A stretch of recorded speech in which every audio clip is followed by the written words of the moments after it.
What's shaking, everybody? You're listening to Improv Tabletop, the Fate RPG actual play where we make up everything on the spot. I'm Ned Wilcock, your host and GM, and today I'm joined by... Thomas, just scraping by. Heather, I ate peanut butter out of the jar.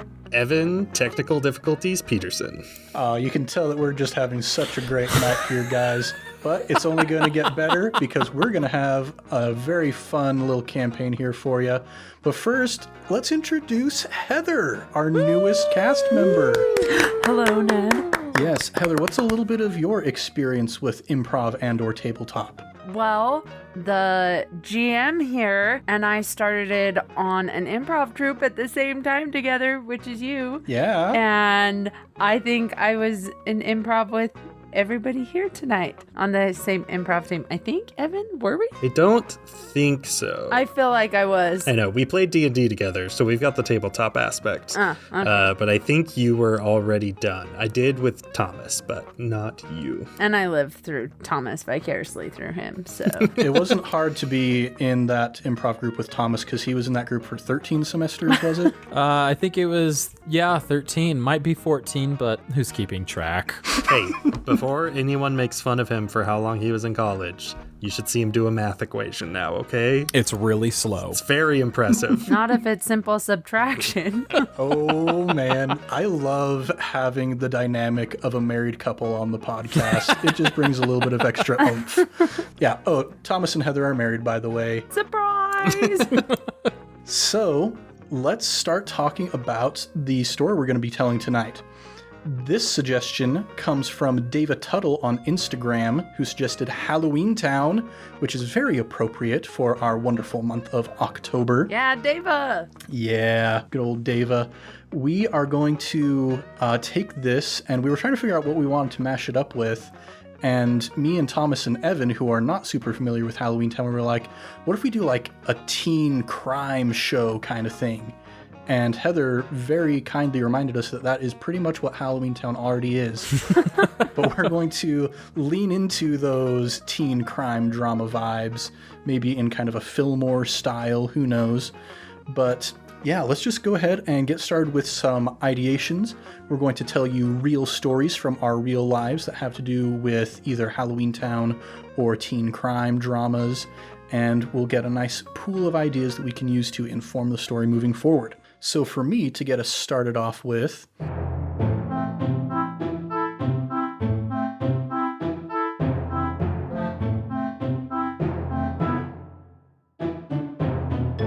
I have never been the biggest fan of Halloween since I was a child. I mentioned this in the Tension Builders, but I had a very, very fearful childhood. And one of my strongest childhood memories is watching the movie Ernest Scared Stupid and being terrified out of my mind by this movie. And I've always felt kind of ashamed of that in my later years, but recently I went back and I just searched Ernest Scared Stupid, and one of the results I got was somebody who'd written an article about why this movie is so terrifying. And I felt very validated because really the way that they wrote this troll in Ernest Scared Stupid is to make you feel like there's absolutely no way you can be safe from it. It can show up in locked rooms. It can imitate the voice of your parents. You can't trust anyone or anywhere. Trantor the troll is going to come and turn you into a wooden statue. And so now I feel justified for the fact that I was scared of this movie because a wonderful soul out there on the internet broke down why it's so scary. But as far as like teen crime drama kind of stuff, my teenage years were very separated from drama, except for like, being in plays and stuff.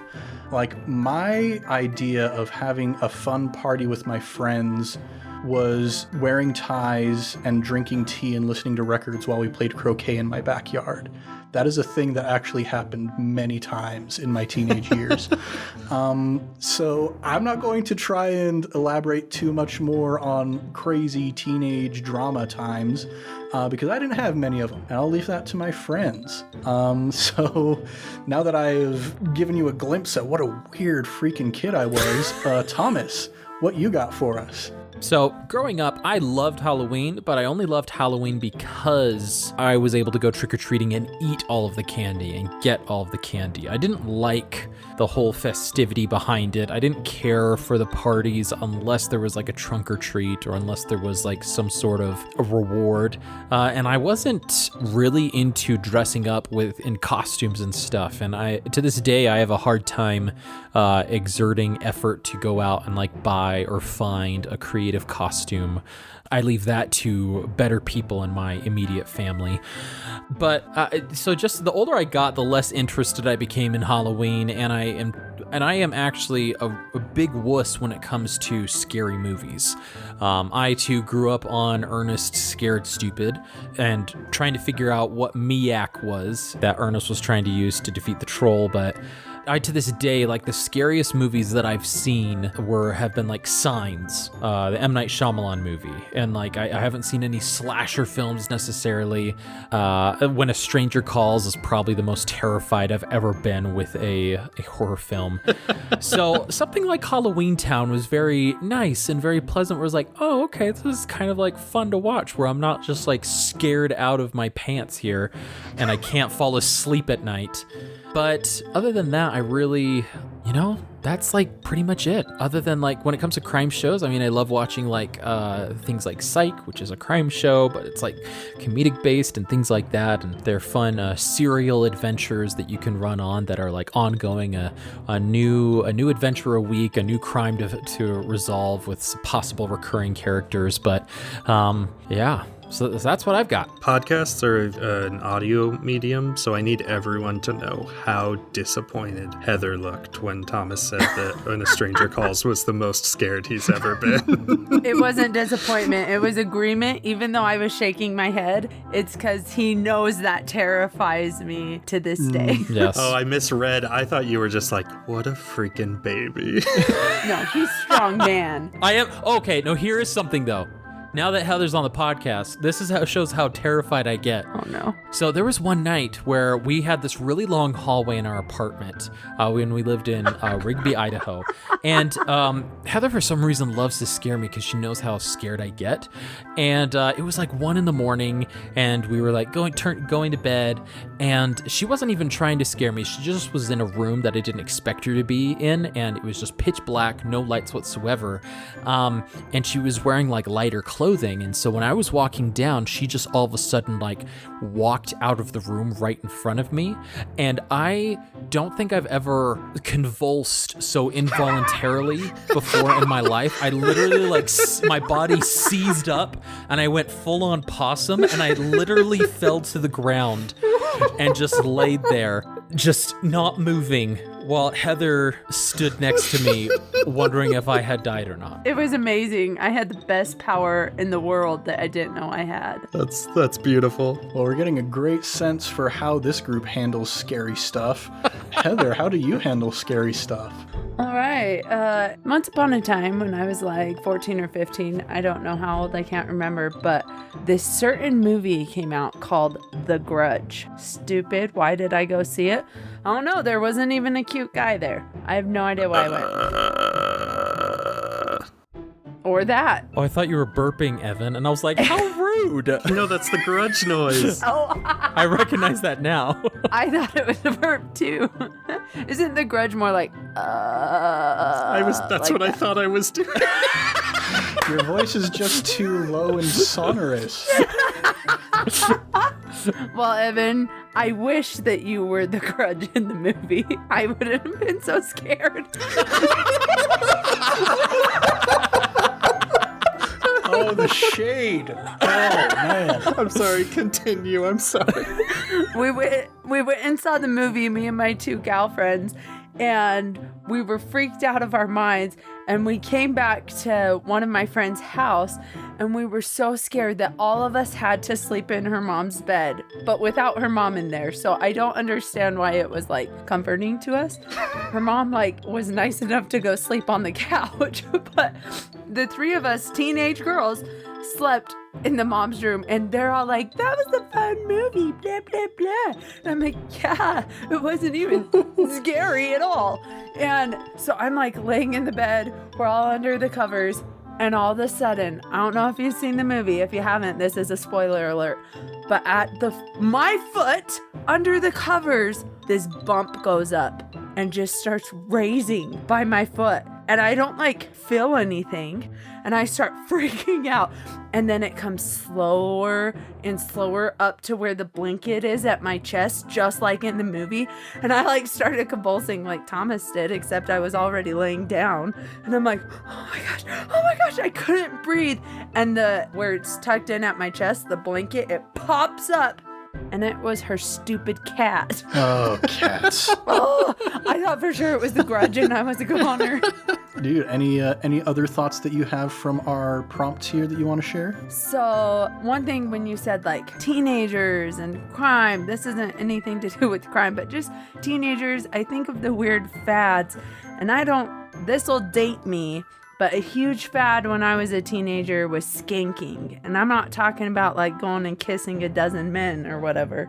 I'm specifically talking about the dance to ska music. Indeed. You know what I'm talking about, right? Yeah, we have featured skanking pretty heavily in one of these campaigns. Yes! So everybody knows. For those who don't know, it's where you slowly and not really to any beat, pull up your knee towards your chest and kick out a little bit.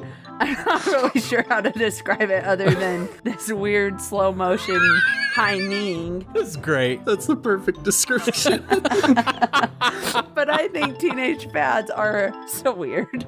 All right. Well, Evan, you're the only one in this group who I would feel comfortable saying is a horror aficionado of sorts. Yeah, so I was kind of prompted. I'm feeling the urge to share basically my entire history with horror, so I'll make this quick since why would anyone care? So first thing that I really remember scaring the absolute pants off of me was 2 Indiana Jones movies that my brothers watched when I was around as a kid. One, my family jerry-rigged a TV into our car that had a built-in VCR on a road trip, and so I was forced to watch the Ark melt people's faces, and I cried. Second was at home. I came into the living room and I was like, what are you watching? And I wanted to hang out with my cool brothers, and I dove behind the couch because a man drank from the wrong cup and his eyeballs got sucked into his skull, and I cried again. And I decided I hated scary things. I didn't understand why people would want to be scared for fun.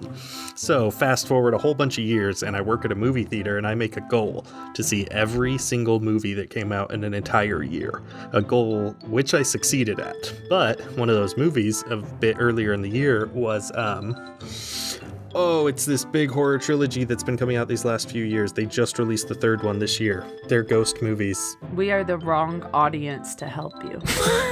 The Conjuring? The Conjuring! It was The Conjuring 2. So I watched The Conjuring 2, and I thought it was great, and I really liked it. And I was like, wait, what have I been missing out on? So I started watching a whole bunch of horror movies, and these days I've discovered I do really well with everything horror except video games. Mm-hmm. If you really want to scare the pants off me, get me a horror video game. Because when I was in high school, horror video games kind of hit this big craze because of YouTube. And exactly. So I played Outlast. I got it on my computer. And I made it about 30 seconds in, and the very first jump scare is some birds flying up when thunder flashes. For you non-computer techies, Alt F4 is the shortcut to close whatever your window you're in, and I, with my right hand, pulled my headphones off my head, and with my left hand hit Alt F4, and I didn't play that game again for 6 months. Until, tying into the teenager thing, when I was in high school, we had LAN parties instead of cool parties. And so we were at a LAN party, we all had our computers, and I was like, I'm in the presence of friends, so I'm going to try and play this game again. And a friend sat over my shoulder and watched me play, and anytime something scary happened, I would rip off my headphones and slam the pause button. It would happen quicker than I could think about it. And he would just calmly reach over, put my headphones back on my head for me, and then unpause my game. And something about that gentle encouragement from a friend got me through the whole game in a single night. And I can sort of play horror games now. Nope, not me. Man, the thing that kind of actually got me to start enjoying horror was gaming. It was actually a campaign that Thomas was running. If any of you in our audience have played the Rise of the Rune Lords Pathfinder Adventure Path. Oh, so good. I don't want to spoil anything, but you might be familiar with the word misgivings. When we got to that point, I was like, oh, this is the coolest thing ever.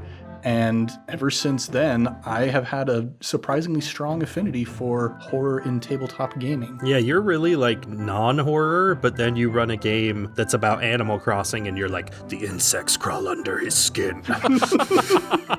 So, yeah, there's been a bit of a turnaround in my life in recent years. And I guess we'll see where that takes us with this adventure. So let's start kind of building out an idea of what our world is going to be, kind of the broad strokes, and then we'll get around to making our characters. So my understanding of the movie Halloweentown, everybody's a monster. That's my understanding of the movie Halloweentown. A monster, a witch, or a warlock, or things like that. Mystical things, not just monsters, guys. There's goblins, gnomes, walking skeletons. There's like fairies and like sprites and things like that. Well, if you ask Wizards of the Coast, those are all monsters. Fair. It's true. Fair, Ned. They come in a manual. Yeah. So I think the idea of we are all monsters or fantastical creatures of some kind is a fun idea.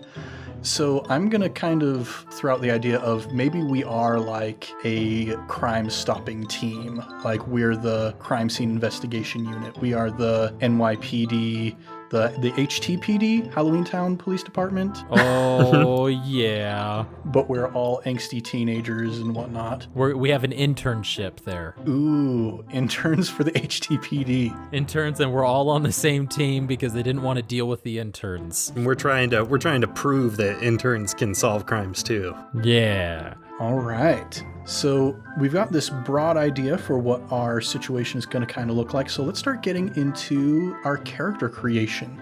Does anybody have a particularly strong concept that they want to lead us out with? I've got something that I've been thinking about. All right. What you got for us? So, if you were to look at my character, they would be a tall character, but not too gigantic. They're not lumbering over everybody, at least not too much. I would say maybe they're about a good 6'5", and they've got their arms are a little bit longer than normal, and they've got kind of a hunched back because all of their friends are shorter than them, and so they try to lean down to make sure that they can hear everybody and they don't stand out too much. My character, they're a little bit shy, and they try to blend into the background, but with their height and their girth, it's a little difficult. And I'm a troll. I'm a troll, so my nose is really long, and it's like it's one of those noses that almost like hangs down over my lips and covers my mouth a little bit. And my cheeks are really puffy, and I try to keep my hair really short because that's the one thing about my face and my head that I can control. I can't control my ears. I can control my ear hair, nose hair, and my head hair, though. And so all of that is very pristinely cut every morning. That's part of my routine to make sure that the 3 inches that grew the night before gets immediately chopped off again. But luckily, I got on the football team this year, so I got a Letterman's jacket on, and I feel like I'm moving up in the world. And so, yeah, I'm a troll, and my name is... Oh gosh, I have a name, but I want to make sure it's not. Okay, I was going to say Harshnag, but that's a D&D character, so... That it is. Dang it, you just made me Google the name I was going to use, and I found out it's from a Ghibli movie. You say that like it's a bad thing. I've seen the movie, I just forgot. I'm sticking with it. I'm going to be Harshnag. So that's my name. My troll name is Harshnag. All right, Harshnag the Troll. So with all of this in mind, what would you say is a nice high concept aspect for Harshnag? Something that really defines who I am, right? Correct. Just like a high level elevator pitch who your character is. I kind of want to go for like something like he's just a big old teddy bear, but he's not because he's a troll. So maybe Ned, you can help me out with this, or anybody else actually. He's really reserved, and like he tries to blend into the background, but he's not like totally foppish, you know, like he doesn't totally just buckle under pressure. You know what I mean? Like if adversity comes his way, he's not going to immediately just crumple. So he's trying to like ride the balance. He's trying to ride the line between like blending in with the crowd, but also standing up to his morals. What would be a good aspect for this? He's the hardiest egg in the dozen. Yes, he's the hardiest egg in the dozen. All right. Now, what's something that's going to get Harshnag in trouble on occasion? He is a blumbering individual. When I say blumbering, I mean like he can very easily bump into people, situations. Like, yeah, his size and his girth is just big to like get him into trouble. That's it. His size and girth. All right. So I do like that blumbering kind of idea. Yeah. Just like the blumbering teddy bear. Yeah, there we go. He's a blumbering teddy bear. Is blumbering a word? It is now. He's like Ferdinand, the bull in the china shop. Mm-hmm. So now for your additional aspect, these are the suggestions that you're going to get to choose from. Failure is not the opposite of success, it's the heart of it. World's greatest chewer. Or where my pet goes, I go. I'm the world's greatest chewer, gosh dang it. There is no question about it. Maybe this depends on where you went to high school, and I'm just outing myself for growing up in a country town, but now I'm picturing you as one of the kids at my high school who just had dip in their lips in the hallway all the time, and that's all I can think of. I'm thinking is you got to have a nice set of chompers if you want to shovel in that candy as quickly as possible. That's much more appropriate. Ned, I'd like to change my high aspect if I can. Yeah. Thickest skin in the swamp. Ooh, interesting. Yeah, he doesn't let things get to him easily. Nice. Now, what do you think is going to be Harshnag's peak approach? Definitely sneaky. Ooh, interesting. Yep. A large, blumbering individual, but he's got some stealth to him. So he's trained and like really tried, and that's how he's got he's made his way up the social ladder here. But there is that occasion where he's a blundering teddy bear. Blundering is an actual word. But yeah, blundering, he's a blundering teddy bear on occasion, but sneaky is his +3 approach. All right. And do you have, for your stunt, either a cool ability or maybe a cool piece of equipment that Harshnag has? His Letterman's jacket. That Letterman's jacket it's a lot. It's a status symbol, and that's his piece of equipment that can really get him into denote status, but it could also denote status in the wrong way.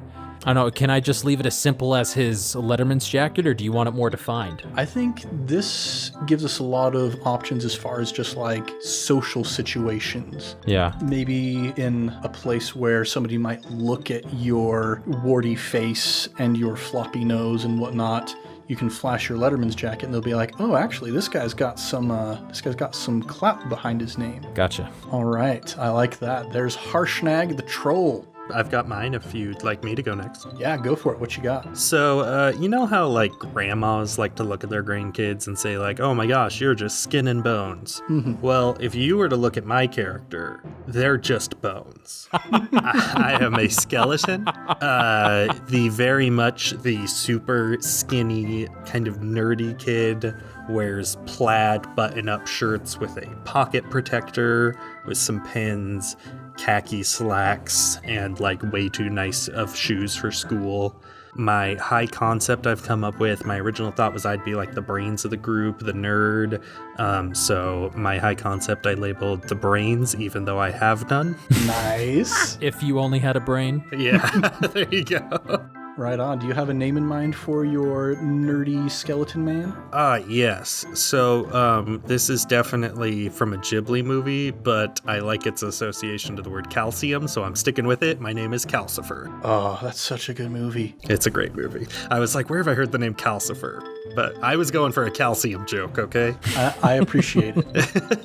All right. What's something that gets Calcifer in trouble on occasion?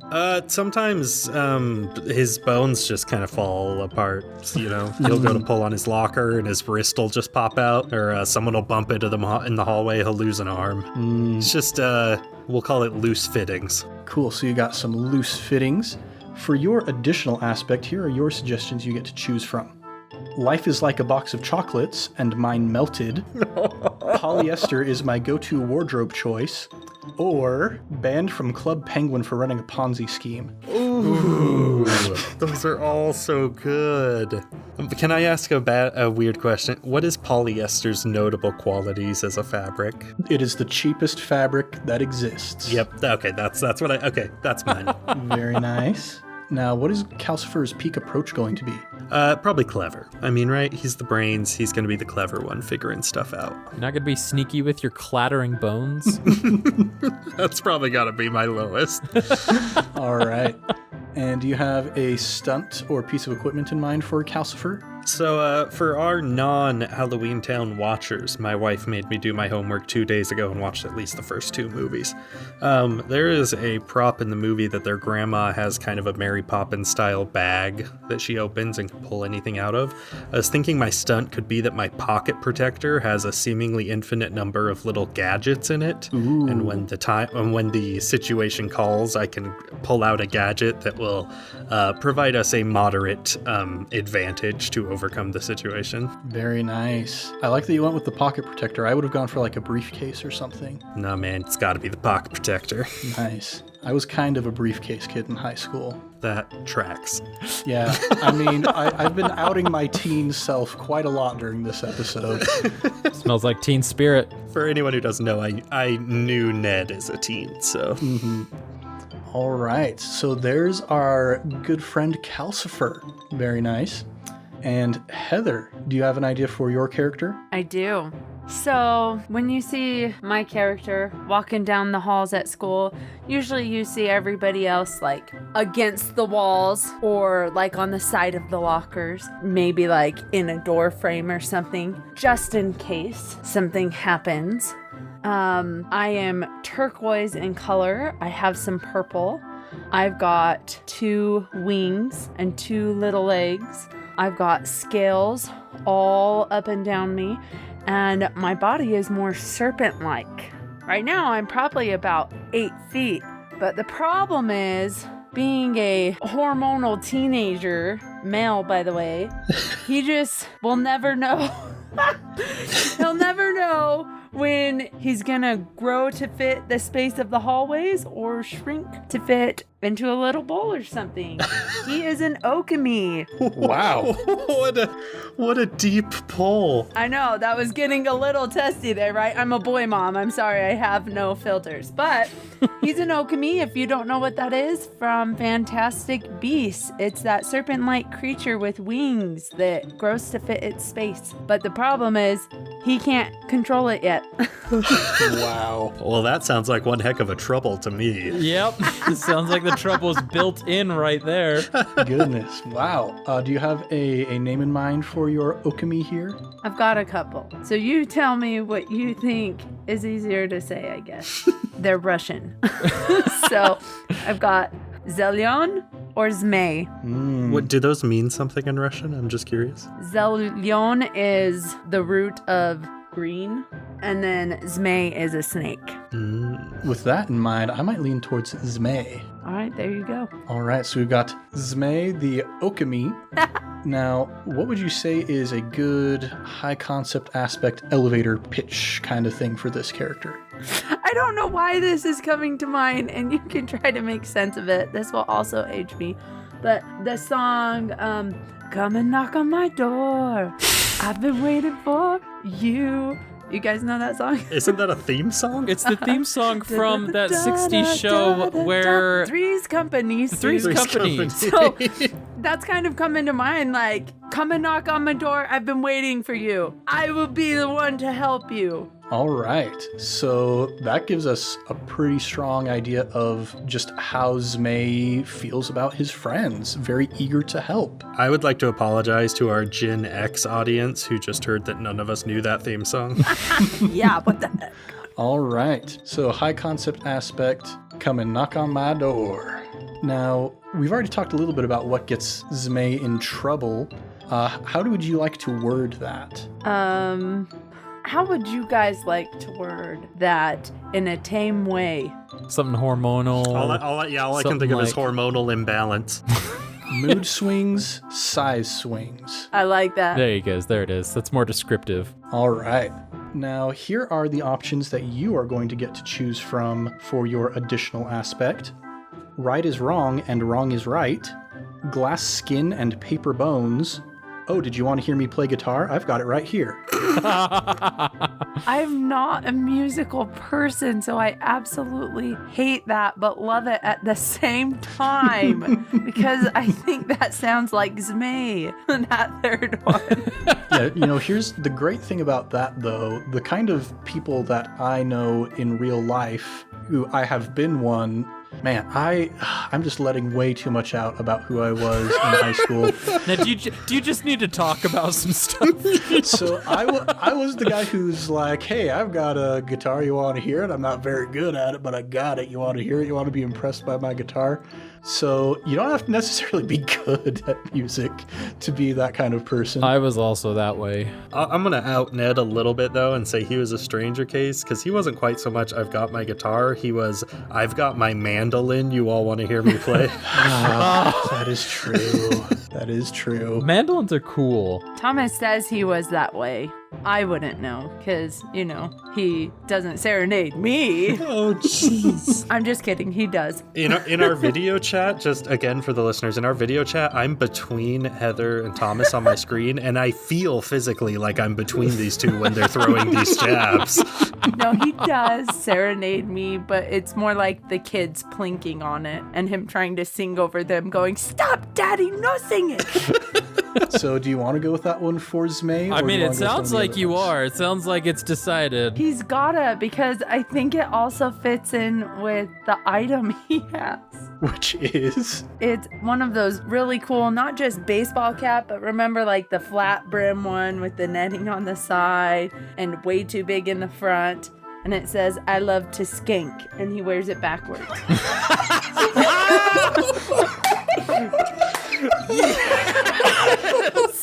So like a trucker style baseball cap that says "I love to skank." Yes, black and white, and he's got teeny little legs. So skanking is fun to watch when he does it.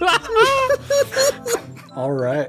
Now, which of these approaches on the character sheet do you think is Zmei's peak approach? If there was a hormonal, that would probably be your +3. I know, right?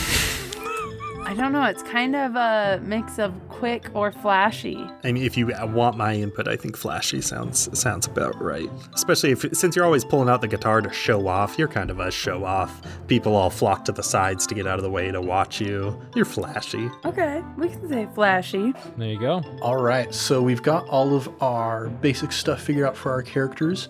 One additional thing that I'd like to take a look at is if we are on a cop crew, as it were, we are interns working for the HTPD, what do we think is everybody's role within this team? Yeah, so that's kind of what I started with. My original idea was that I was kind of the tech guy, but there's not tech because there's not tech in Halloweentown. So I kind of fill that void with magical trinkets and gadgets and the like. Mm-hmm. I feel like Harshnag would be the role where he's the cop that tries to get it done no matter what, Like, not the smartest, not the most, witty, but, the one who's not willing to give up, Yeah, and maybe kind of a loose cannon sort of vibe. Yeah, definitely a loose cannon. Gotcha. I think Zmei is probably, we're interns, right? So I think he's the one that's trying to track the leads or find new CIs. So the head detective?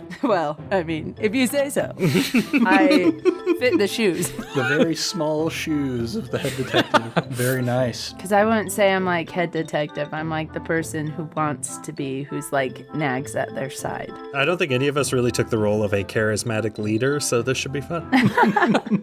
Okay, now that we've got this all sort of figured out, let's go ahead and get going into this new world that we've created here.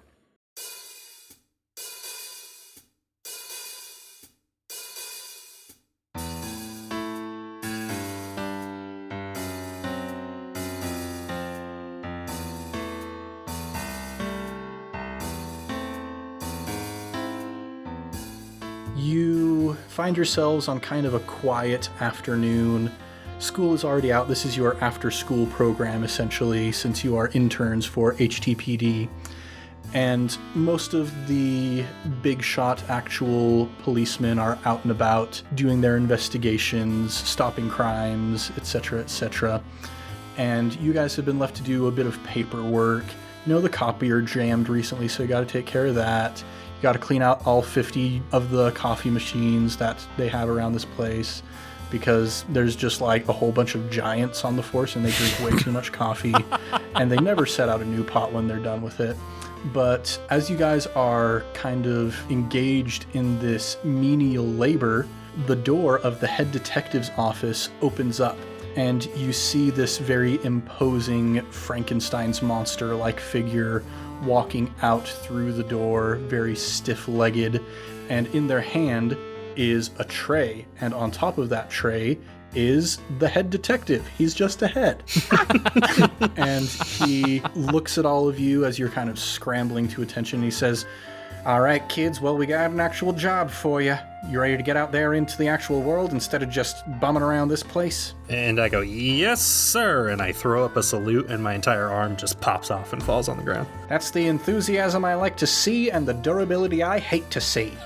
Harshnag quickly runs over and grabs it for Calcifer and goes, sure thing, boss. Yeah, we would love to get out there and get our hands dirty. As I'm trying to like twist it back into place on Calcifer, like a wrench, just like kind of like you're screwing it in. Yep, there you go, screwing it in. Mm-hmm. And so the head detective, Detective Cranium, because that's low-hanging fruit, he looks around at all of you and he says, "Well, we got a bit of a lead on something that I think is a bit up your alley. The Battle of the Bands is going on at the high school in the next couple days, and we've got a tip-off that some of the students are going to be bringing in laced candy." I am so there! And all of a sudden, Zmay just starts growing and getting bigger and taller with excitement to where he was standing in the same spot, but now his head is looming over the head. "Yes, well, you're going to have to keep that under control because this is an undercover operation. This is a sting operation. Can't let anybody know that you're on the force, so we're going to need to get some disguises for you." They'd never know. And he goes over to one of the closets and he opens it up, and it's like, "We got a Spirit Halloween in the back room here if you want to try and find some costumes. Anything you see, it's on the Forces tab right now. Just don't go too crazy." Oh boy, I'm glad I don't have a nose. These places always smell so weird. Truth. And I go marching in, and I start looking around, and I go, what's a good undercover cop costume? And I grab a policeman uniform. Zmay is still really excited about this whole idea that he just is still continuing to grow. Is there any particular costume in this Spirit Halloween that is attracting Zmay's attention? I'm pretty sure he loved the Kiss costume he saw. Oh my goodness. You're going to be like Gene Simmons or something? Yes. Gene Simmons wearing a hat that says, "I love to skank. This is my new goal in life." Okay. And Harshnag, what kind of costume is attracting your attention? Well, Harshnag goes in and he just starts sniffing. Oh, it smells delicious in here. He goes over to the fake blood and he's like, let's see. The only thing he comes out with, he doesn't look like he comes out with anything until he opens his hand and he gets a fake set of vampire teeth in his hand and he just shoves them in his mouth. And he's like, all right, I'm ready.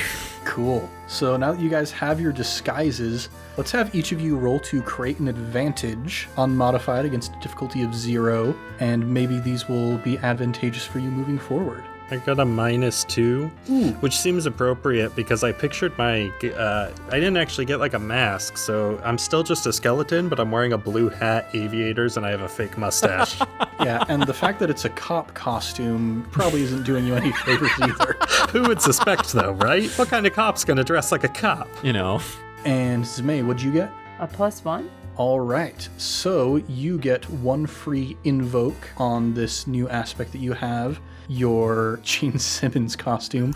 And since you have 1 free invoke on that, that means at any point you can use that to either add 2 to your roll or re-roll the result. Got it. And now, Harshnag, what'd you get? I got a +3 Ooh, on very my nice. Dracula teeth. On your Dracula costume, that is literally just a pair of teeth. Well, I am the world's greatest chewer, so. Oh, it makes so much sense actually now. Does it though? All right, so you guys come back into the main office, and Detective Cranium looks at all of you, and he's like, I remember my old days when I was getting into my first undercover gig. I dressed up as the Riddler. Nobody could see through my mystique. And he kind of snaps out of his little reverie, and he says, all right, well, the first round of the Battle of the Bands is this evening, so we're going to have you do some overtime. This is going to count towards your credits, though, so don't worry. You're just going to have to give up your evening of, I don't know, playing Club Penguin or doing LAN parties, whatever it is you kids do. You're just going to have to spend the night at the Battle of the Bands instead. Sorry, Calcifer. I guess we have to take a pause on me being your wingman for that horror game. That's all right. How did he know I liked Club Penguin? You guys have been hanging out outside this internship? Occasionally. Oh, I mean that's cool. That's fine. That's fine. That's totally cool. I mean, we didn't think you'd No, wanna, of course we not. thought you'd say no anyway. Well, so. I mean, yeah, It's that's the fine. bloody troll game. We didn't think you'd actually want to play it. Oh, yeah, no, that would have been very offensive to me, actually. So I appreciate you leaving me out of that one, you know.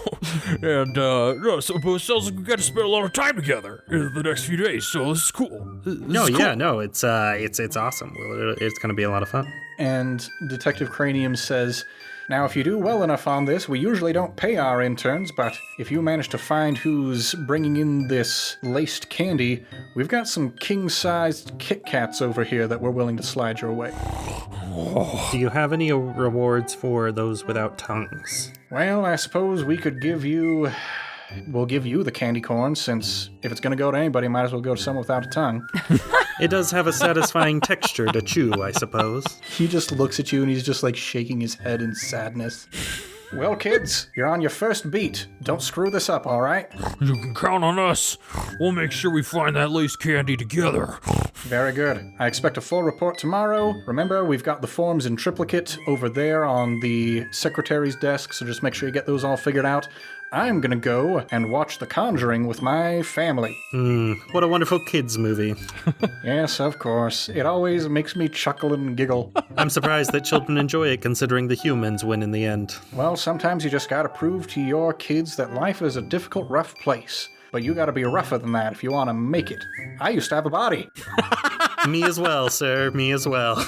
Well, at least we have one thing in common. Good luck, kids. I'll catch you tomorrow. And I'm gonna march over to the secretary's desk and go, yes, we were just told we had paperwork in triple cut that we needed to fill out. The secretary turns towards you, and it's a scarecrow with a jack-o'-lantern head. And she goes, oh yeah, of course, triple cut. Here you go. And she just grabs a blank sheet of paper and slides it over to you. Make sure you fill that out correctly. The boss would be so angry with you if you did it wrong. I'd hate to see you go. And I don't say anything, but you hear my bones start as I shiver in fear. And then one rib just falls on the floor. I kind of make it my mission whenever something falls off, I run over to Calcifer and I try to help him out as best I can by jamming the bones in there or popping them into place, almost chiropractic-like. Just getting them in there and making sure they stay in place. This seems like a fun place to have you roll to overcome with careful. That's a +3. Shoot! Yeah, he pops the rib back in place, and it actually does feel kind of chiropractic. Like, you had a bit of a twinge in that rib, but now feels nice and easy. Oh, thank you, Harshnag. If you wouldn't mind doing me another favor, and I hand him the paper and pen, could you just fill that out for me real quick? Yeah, of course. I'll go ahead and take care of it for all three of us, yeah.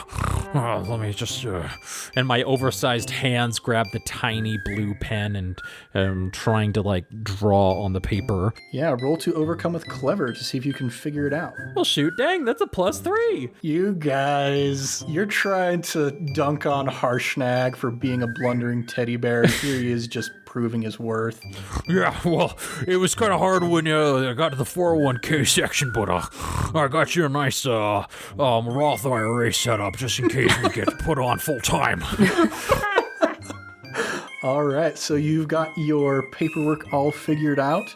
and you get ready to gussy yourselves up to go to the Battle of the Bands, the hottest event all year, even bigger than homecoming, bigger than prom, the thing that every student looks forward to every year.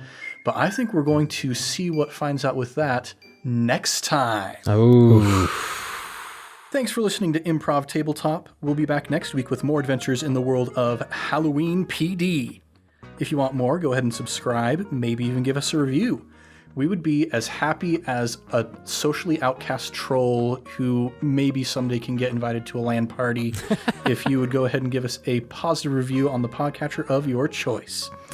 We're also all over social media with the handle @ImprovTabletop. So if you'd like to suggest either a setting for us to play in or an aspect for one of our characters to use, you can tweet about us or comment on one of our posts on Instagram, Facebook, or TikTok using #ImpTabSetting or #ImpTabAspect. Let's do a round of plugs. As always, we've got our sister podcast, iCast Fireball, but I'll let Thomas tell you more about that. What I want to plug is my friend Scott Villanueva, who wrote the theme song for Improv Tabletop. Every week when you listen to that wonderful guitar riff at the beginning, that is of Scott's devising. He did all of the guitar parts. He was kind enough to let me do the bass on that song and then to do variations on the theme song for each of our new campaigns.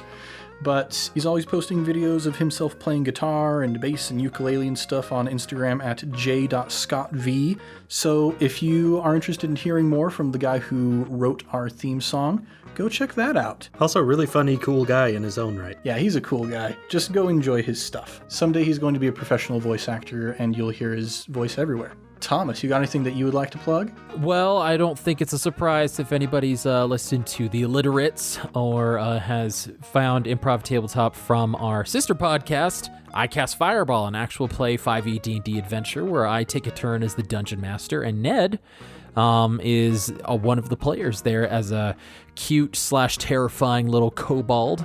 It's a lot of fun. It's a consistent campaign that we play. I think we're roughly about 18 episodes in right now, and we've got some really cool content coming up in the next little bit here, fairly suspenseful. So you've got quite a bit of episodes to binge if you really like binging those actual play episodes.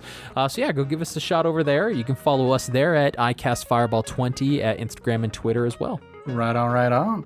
Heather, do you have anything that you would like to plug? I don't think so. You have a small business your husband's been plugging for the last 4 episodes. Yeah, but it always is better coming from someone else as charming as Thomas.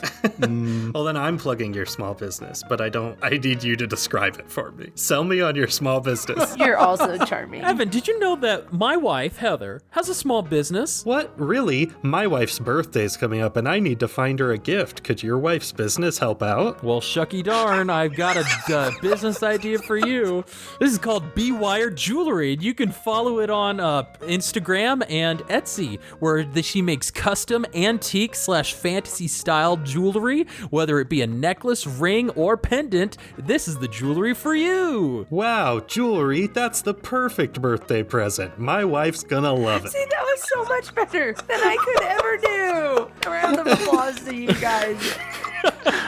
Heather, thank you for your plug. She's humble, but her jewelry's great. It is legitimately amazing, everybody. Right on. And Evan, you got anything that you would like to plug? So it's been a while since I've been on the podcast, and I know my fans have been missing performance art. But at the end of The Illiterate, something happened. My fellow performer Caleb Anderton said, "We haven't had any performance art in the podcast in a while, so I'm going to do some." But the reason there hadn't been any on the podcast in a while is because I hadn't been on the podcast in a while, and he stepped on my turf to do performance art by juggling fruit in the Dakotas. And so I'm not sure if this is performance art or pure revenge, but this week I am going to make sure that Caleb, for the next week, never finds another piece of produce, no matter how hard he looks.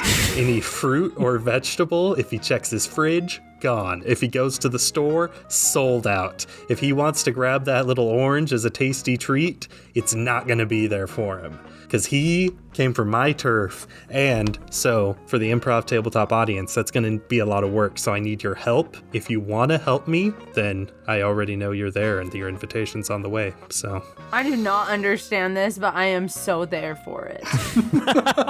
Well, we'll have to make sure that we delay Caleb hearing this for as long as we can, which is going to be hard because he is our biggest fan, and he does listen to every episode as soon as he can. he does. Well, that's a matter for future revenge-filled Evan to deal with. But for now, thank you all for joining us here in the world of Halloween PD. I'm Ned Wilcock, your host and GM, and I've been joined by... Thomas Brower, plug in his wife's jewelry. Heather Brower, which, by the way, in case any of you do know Russian, I do understand that zmei is only the root of snake, and the real word is zmeya. Just so you know, I knew that. And Evan Peterson, an apple a day won't keep me away. Do your grudge voice. Oh, much love and stuff, everybody. We'll catch you next week on Improv Tabletop, except for you, Caleb. We're coming for you.